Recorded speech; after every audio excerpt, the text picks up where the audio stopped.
Hey, my friends, this is Ellen, your crazy baker chick with a quickie.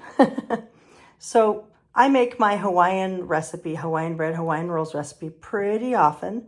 I don't know, maybe once every couple of months or once a month. And so I like to stay stocked with the juice that comes out of the can of crushed pineapple. This is the can of pineapple that I buy. Crushed pineapple and 100% pineapple juice, Dole.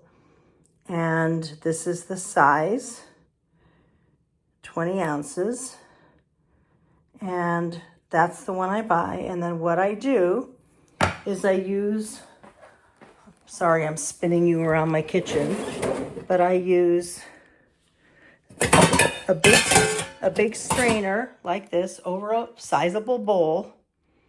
And I took 4 cans of that pineapple and I poured it in and I let it drain for a long, long time and even pushed a little down on the pineapple so that all the juice was out. And then I take my handy dandy scale and I have these little containers that I'm going to show you in a second.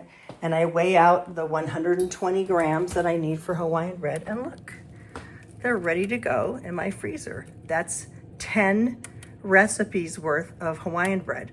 The other ingredients are ingredients that I will always have in my house. You know, the basics, butter, milk, flour, sugar, honey, salt, yeast. But the pineapple juice from the crushed pineapples is the one kind of what I would call the extra ingredient. So anyway, that's what I do.